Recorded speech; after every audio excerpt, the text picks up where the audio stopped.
Got it.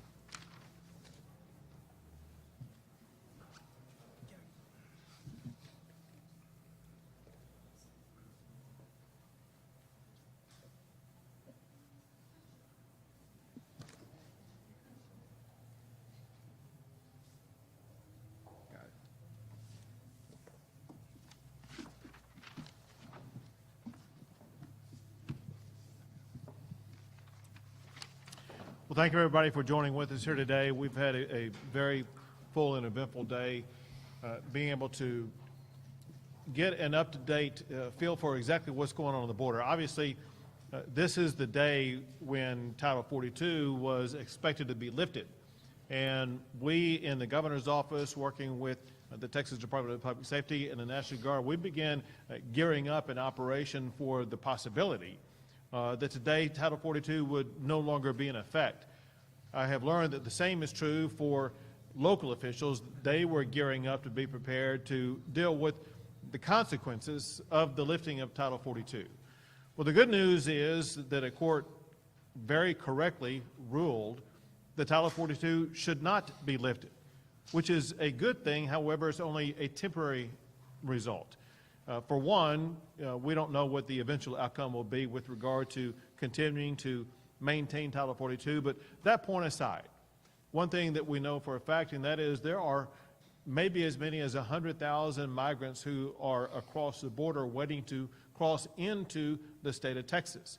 And we as a state, we being the local communities represented here in this room today, they're all dealing with the enormous challenge of having a tidal wave of people come into the communities. And so we've spent the day talking about ways in which we can continue to make sure that we, whether it be at the state level or local level, we are doing everything we possibly can to prevent people from coming across the border into the state of Texas. There are some things that were mentioned today by a person who's with us, and that is the Vice President for the National Border Patrol Council. When he was explaining to us exactly how these operations are working and why they are working that way. As we were out at the river and talking about people crossing across the border at the river as opposed to just using a port of entry. And he was explaining exactly why that was happening. Because as we can see, the Biden administration seems to be letting in people whether they're crossing through the port of entry or across the river, and there have been so many people allowed in because of that. And he explained that people could easily just try to cross at an official port of entry, but they don't for one very simple reason. And that's because they are coming across between the ports of entry because that is what the cartels want to have done. The cartel's goal would not be achieved if people were coming across the border at the port of entry. What the cartels need to accomplish, they need people to be coming across the river between the ports of entry to fully occupy the Border Patrol officers, including the state law enforcement, whether it be the National Guard or the Texas Department of Public Safety.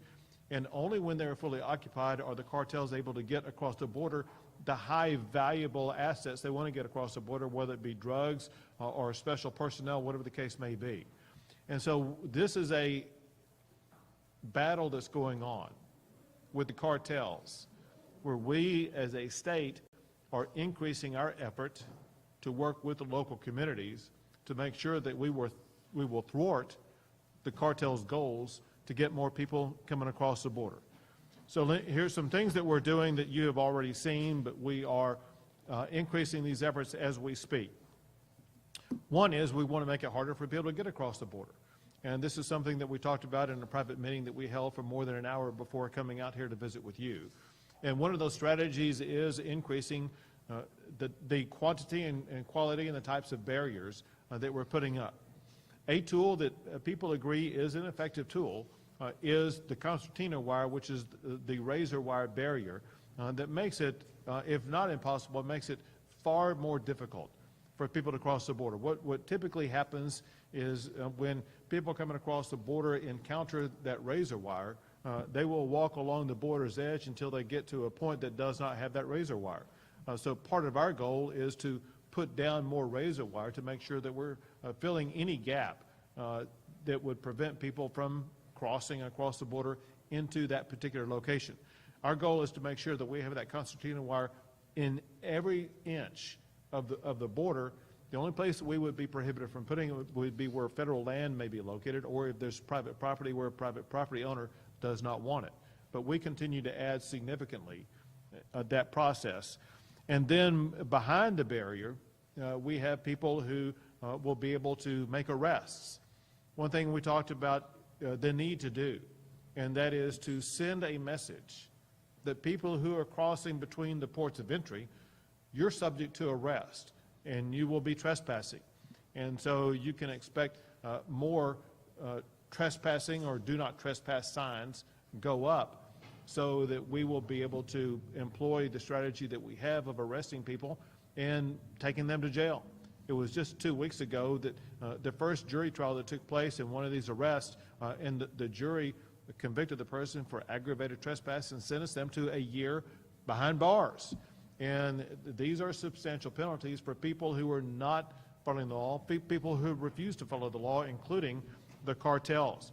And of course, in addition to that, we continue to go through the process of arresting smugglers themselves, and the time they're going to spend behind bars is enhanced and increased with the law that I signed this past year to make sure there's going to be a far easier prosecuted felony to prosecute the smugglers that we encounter, that we arrest, and that we will be putting behind bars for a very long time.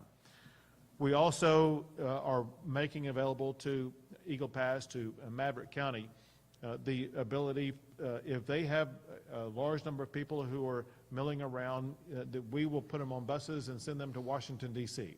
As of today, we've sent 45 buses to Washington, D.C., and there's a whole lot more where that's coming from. We don't want communities like Eagle Pass to be overrun with a large number of migrants who are milling around in the streets, and we want to alleviate that challenge that cities like Eagle Pass are dealing with by putting these people on buses and sending them to Washington, D.C. Another strategy that we talked about that is proving to be very effective, we are working very collaboratively with our partner states across the border. In fact, while I was down on the border today, I talked with a law enforcement official in Mexico about us working together to make sure that we're securing both sides of the border. On top of that, this past Friday, I spoke with all of the neighboring Mexican governors that neighbor the state of Texas about ensuring that they are living up to the agreements that we signed together a month ago to make sure that they, on the Mexico side of the border, are doing their part. And we could visibly see it today. We saw it through a conversation today, but we, more importantly, in reports from the Texas Department of Public Safety and the National Guard, we are seeing that ongoing collaboration. And as was pointed out to me, and especially because of where we are, we're dealing with the states of Coahuila and Tamaulipas. We're finding success in on the Mexico side of the border, disrupting migrant groups before they do arrive at the border, as well as work on what we call mirrored operations. What that means is when we on the U.S. side are conducting a certain operation, on the Mexican side they will be mirroring that very same practice. That leads to greater results and greater border security.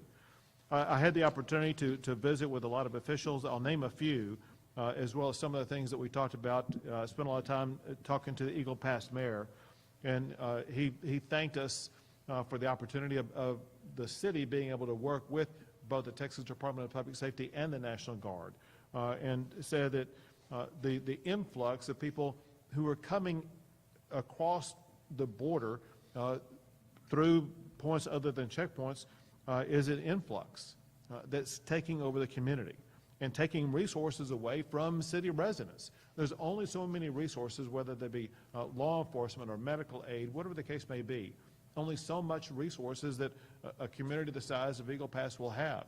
And the people who are coming across the border are taking up more and more of those resources, which is reducing the amount of those resources for the local community. And that's why they're working with us so much to make sure they're going to be able to take care of their own residents right here.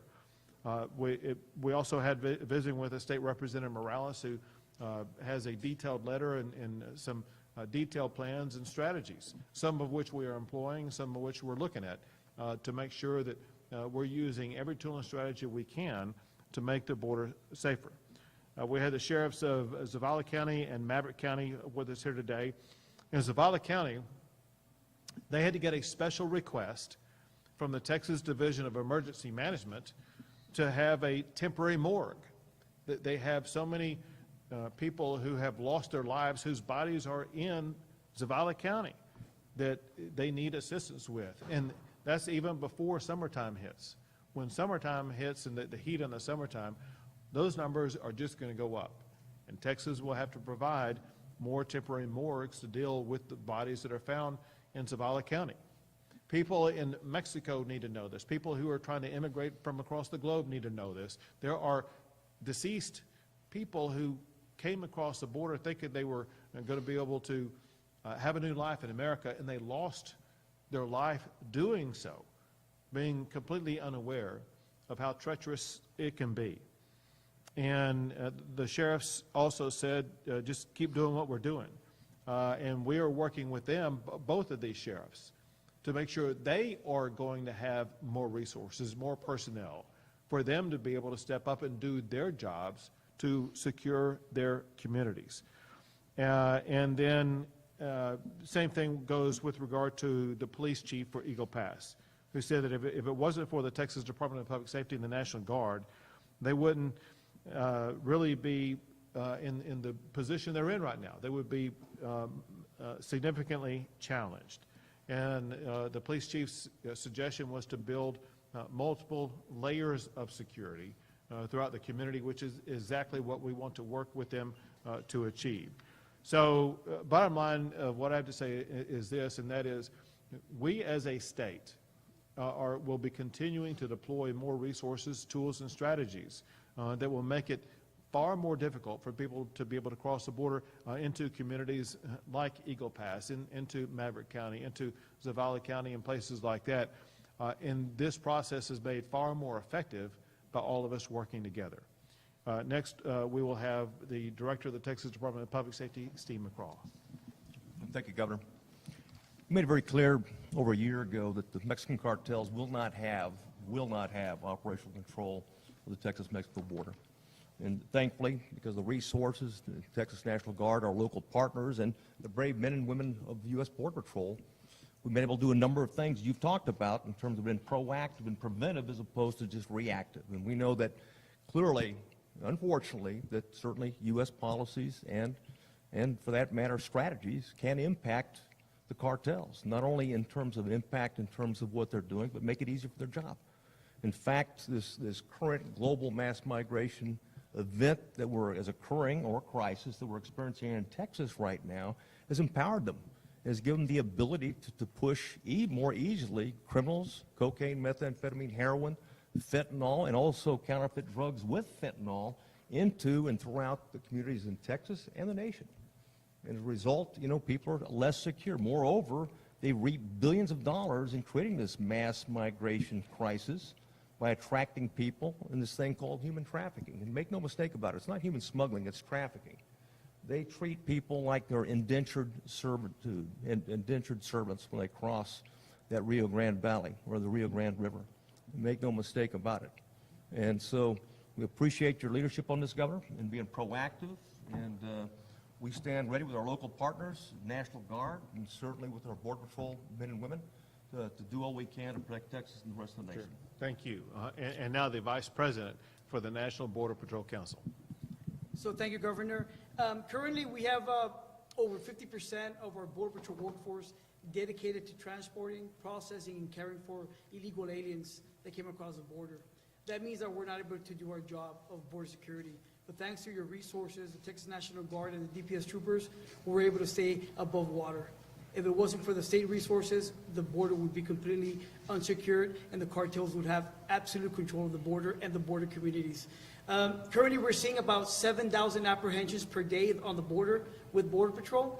It's estimated that once Title 42 goes away, that we're going to be apprehending about 18,000 apprehensions per day on the border. That's the estimates that the Department of Homeland Security has put out there.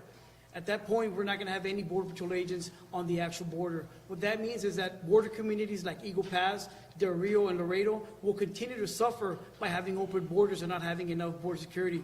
But because of that, sir, we appreciate the efforts on the state, and we appreciate our men and women of law enforcement for doing their jobs on the border. Thank you very Governor. much.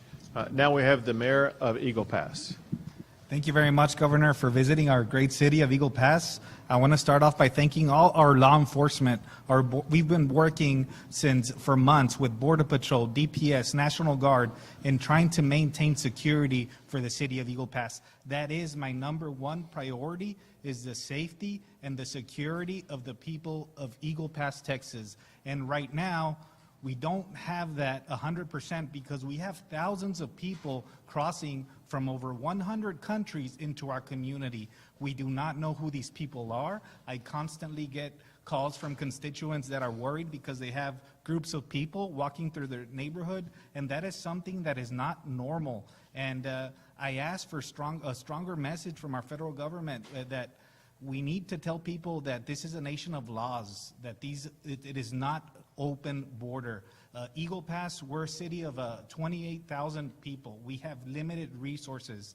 Every day, our firefighters have to respond to calls of illegal immigrants, dehydration, or they get hurt, and that's taking away, like the governor said, and we spoke about, resources to our constituents. The same with our police officers.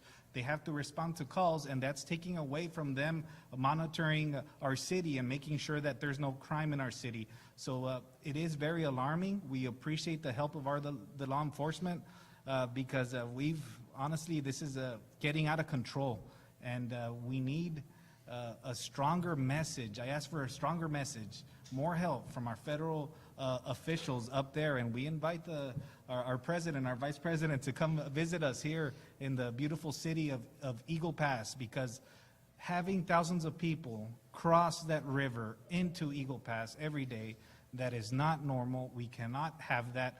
Eagle Pass cannot sustain that anymore. So thank you, and thank you, Governor, for your help and for visiting us. Thank you, Mayor. And now the Adjutant General of Texas, General Seltzer. Thank you, Governor. The Texas National Guard continues to take unprecedented actions to secure the border and support and protect our southern communities. Since the announcement of the elimination of Title 42 about a month and a half ago, we've conducted 30 mass migration response exercises along the southern border of Texas. We've put up about 42 miles of barrier to help protect our southern border. We are working with Department of Public Safety and the Mexican government, as the governor has stated, to do mirror operations, and that includes teaching them how to string concertina wire on their side of the river so that they can help block crossers from getting into the water. We're expanding our maritime packages to include boats that can go into shallow water to help deter and keep people from crossing at low water crossings, and also to interdict illicit narcotics. And as of 0600 this morning, we have a C-130 on alert, and we have 2 contingency response force packages ready to move into the area along the border should it be needed in the event of a civil disturbance. And finally, I would like to thank our local officials for all your support of the Lone Star Soldiers. We've really had great steadfast support here in Eagle Pass as we move out and do a job that really the federal government should be doing. So thank you, Governor. Thank you, General. Take a few questions. I have a question about the Texas National Guard. I'm Rose Davis, Stars and Stripes. I was curious to know a little bit more about the C-130, where it is and what it's bringing. And also, I understand you've been able to draw down troops with you this month. If you could talk a little bit about how many troops and how you're able to do that while breaking up these efforts. So for the C-130, it's located in Fort Worth. It's in an alert status. That was in preparation for Title 42 to be dropped. Obviously, that did not occur. but we didn't know what was going to happen today. None of us did. So the purpose there would be to go pick up the contingency response force troops and bring them down to any point along the border to support any kind of civil disturbance that happened. Governor, when it comes to Operation Lone Star, we have seen hundreds of millions of dollars put into it, but just yesterday, a lot of us were down by the barbed wire on the Rio Grande, able to go around, watching migrants go around. What do taxpayers need to know about what their money's going to? So I'll be clear, and people need to understand the magnitude of what Operation Lone Star has been able to achieve and what would have happened had Operation Lone Star not been into effect. So Operation Lone Star has now seized almost enough fentanyl to kill every man, woman, and child in the entire United States of America. That is fentanyl that made it past Border Patrol. That's fentanyl that would be on the streets, not just of Eagle Pass, but in San Antonio and Austin and Dallas. It would be on the streets across the entire country. I can't tell you how many lives have been saved. I can tell you lives have been saved because of the elimination of that fentanyl from our streets.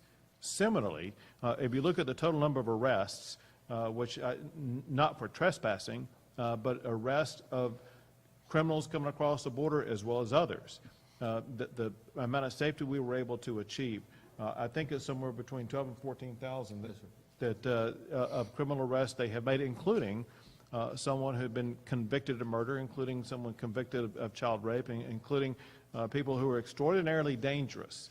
And who knows where they would be, what they would be doing. And I did not include the incredible amount of methamphetamine that they were able to seize that would not have been seized that's come across the border. And then there is the deterrence. I can tell you for a fact what the city has said, what the local sheriffs have said, and what they have seen. And that is the concertina wire does play a meaningful effect in two respects. One, it sends a message to the cartels. No one comes across that river without the cartels being involved in it. And the cartels are looking for the easiest way to get people across the river. When they encounter concertina wire, what most of them have to do, they have to walk to a point that could be on federal land or something like that, where they are going to be able to make it around. And so the concertina wire does play a meaningful role, just like a wall plays a meaningful role. It provides a funneling device that makes law enforcement far more effective. And then on top of that, one thing that you perhaps will be seeing here in Eagle Pass, one thing that does exist elsewhere, and that is on the U.S. side of the concertina wire, oftentimes in some locations it is very clear that if you cross that concertina wire, you are trespassing, and that's aggravated trespassing that can lead to a year in jail. And so we are looking to more aggressively up what we're doing and making arrests of people who cross that concertina wire. Texas is taking the brunt of this, but this is not about Texas. This is about the rest of the U.S. Tell me about that. Well, you're making a very important point. Right now, Texas has the largest number of people coming across the border. One thing we have found with the implementation of Operation Lone Star, it has shifted cartel activity to New Mexico, to Arizona, to California. And there has been an increase after we created Operation Lone Star and the people crossing illegally into other states. And so, listen, it's a fact. This is our southern border for the United States of America. And with every day that Texas has success, it may mean failure for some other state. That means failure for the United States of America. And as a result, results really won't be attained and achieved until we have a president who's willing to step up and enforce the rule of law. Remember this, it was only a year and a half ago that we had the lowest amount of illegal immigration in decades. And then it only took a year and a half under the current administration to lead to the highest illegal immigration ever. What we need is a president who, once again, will enforce the immigration laws that have been passed by the United States Congress. The wires being seen, Governor, the wires being seen as something inhumane, improved. What did you say about that? The wire. So listen, the consequences of the border security in the upcoming election have been made clear by the American public. President Biden has something like a 23% approval rating with regard to the border. Americans, whether they live on the border, off the border, or in another state, they're angry about what is going on. Their lives have been disturbed. Their country has been disrupted. The rule of law is being ignored. One thing Americans believe in is the rule of law. And to have a president of the United States who refuses to enforce the rule of law is causing the American public to lose faith in that president. And they will be voting for people who do support enforcing the rule of law in our state and in our country. The wire is being seen as something inhumane and cruel. President Biden, has he reached out to you at all? Has this failed administration reached out to you to help this community or anybody? Have you heard anything from this failed president? President Biden has never once even tried to contact me about the border. The czar for the border, Kamala Harris, has never once tried to contact me. My last contact with Secretary Mayorkas was something like in February a year ago. They have no interest in talking to Texas or talking to leaders who are actually on the border. And remember, Joe Biden himself has never even been to the border. We are dealing with a crisis that is man-made by President Biden, who doesn't want to take the time to even come to the border or talk to the governor of a border state. Is there a difference between sending buses from Texas over to DC versus the NGOs doing the same thing to basically anywhere USA? So our goal in sending the buses is to help local communities. The idea arose at a meeting like I had here, but it was in Uvalde. And in Uvalde, they were having these illegal migrants dumped off in their community, and they had no capability of dealing with them. And they talked about having to put them on buses and send them up to San Antonio. I said, I got a better idea. We're going to send them to Washington, D.C. What we're trying to do is we're trying to help communities like whether it be Eagle Pass or Uvalde or Del Rio or all these other communities alongside the border not have to deal with this tidal wave of people in their communities. And so we are a relief valve for those communities by moving the migrants out and getting them to Washington, D.C. And we're up to our 45th bus now. When you add a zero to that, I think Washington, D.C. is going to soon find out they're going to be dealing with the same consequences we're dealing with.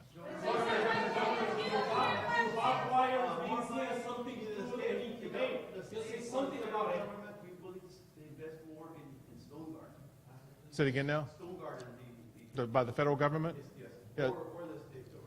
Well, More than is being allocated. Federal grants. say again? Federal grant, Stone Guard Yeah. is federal grant. Yeah.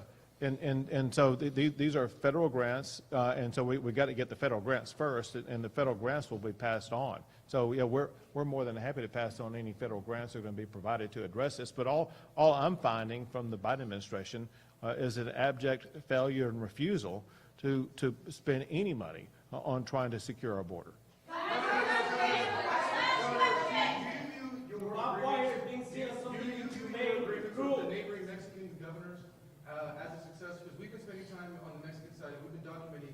Constant migrant groups continue to come in. The Mexican law enforcement wasn't a riverbank today because you arrived, but after you leave, they will not be there anymore, and the constant groups will continue to cross. Do you use that as a success so far? Well, I will tell you the facts, and the facts are these, and that is, first, and this is significant, there's only been one government official in the United States of America who has negotiated with and talked with Mexican officials about the border, and that's me. Our president, national leaders in the United States, they're not reaching out with Mexico and Mexican leadership to try to reach any type of solution whatsoever. The only one who has written agreements with signatures on those agreements is me. And then you talk to Director McCraw or talk to General Seltzer, and they will tell you about the joint operations they're doing, not today, but days before today. And we are having some results achieved out of it that did not exist before. Is it going to be perfect? We're still going to have challenges. We're going to have challenges as long as we're fighting against the government that's causing the problem with illegal immigration. As long as I'm having to fight back against the Biden administration that has these open border policies, we're going to be swimming upstream every single day. And we're going to be utilizing every single tool that we can, including increased assistance, I would say unprecedented assistance, from our partners in Mexico.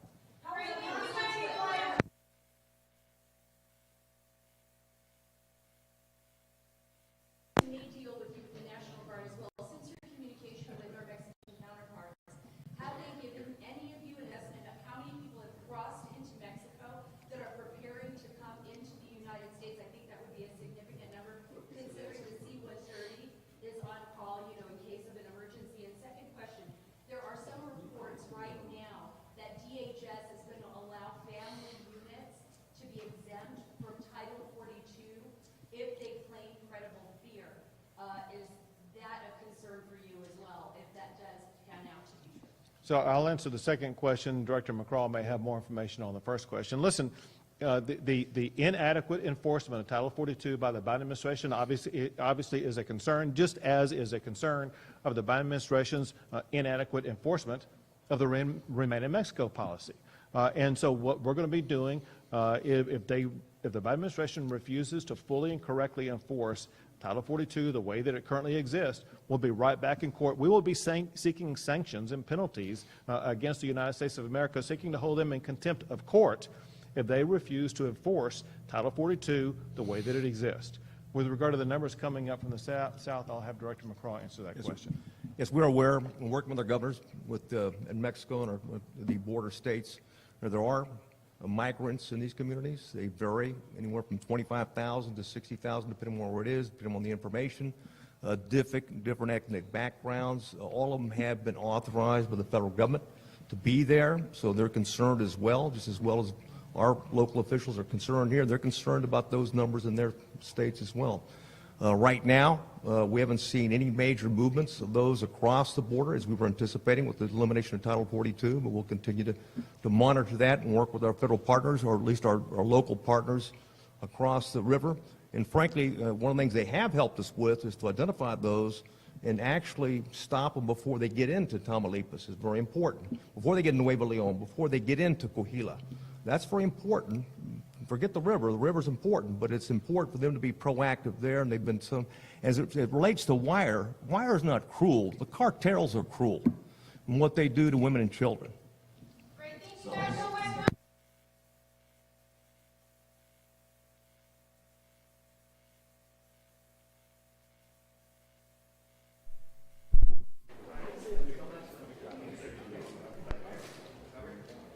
Can you move?